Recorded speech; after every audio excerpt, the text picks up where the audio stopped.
بسم اللہ الرحمن الرحیم نحمدہ ونصلی علی رسولہ الکریم۔ سوال: تم کون ہو؟ یعنی مذہب کے لحاظ سے تمہارا کیا نام ہے؟ جواب: مسلمان۔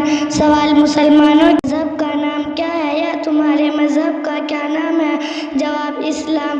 سوال: اسلام کیا سکھاتا ہے یا اسلام کس مذہب کو کہتے ہیں؟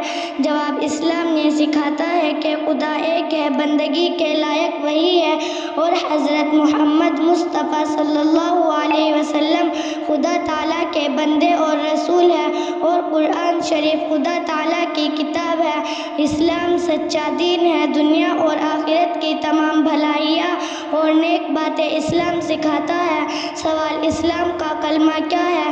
جواب: اسلام کا کلمہ یہ ہے: لا الہ الا اللہ محمد الرسول اللہ صلی اللہ علیہ وسلم۔ اس کلمے کو کلمہ طیبہ اور کلمہ توحید کہتے ہیں۔ سوال: کلمہ شہادت کیا ہے؟ جواب: کلمہ شہادت یہ ہے: اشہد ان لا الہ الا اللہ و اشہد ان محمدًا عبدہ و رسولہ۔ سوال: ایمان مجمل کیا ہے؟ جواب: ایمان مجمل یہ ہے: آمنت باللہ کما هو باسمائہ و صفاتہ و قبلت جمیع احکامہ۔ سوال: ایمان مفصل کیا ہے؟ جواب: ایمان مفصل یہ ہے: آمنت باللہ و ملائکتہ و کتبہ و رسلہ والیوم الآخر والقدر خیرہ و شرہ من اللہ تعالی والبعث بعد الموت۔ سوال: تمہیں کس نے پیدا کیا؟ جواب: ہمیں اور ہمارے ماں باپ اور آسمانوں اور زمینوں اور تمام مخلوق کو خدا تعالیٰ نے پیدا کیا ہے۔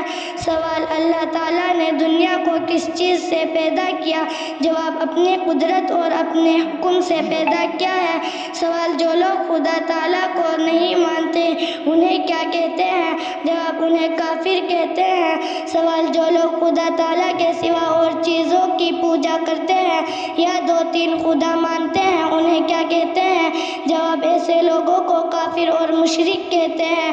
سوال: مشرک بخشے جائیں گے یا نہیں؟ جواب: مشرکوں کی بخشش نہیں ہوگی، وہ ہمیشہ تکلیف اور عذاب میں رہیں گے۔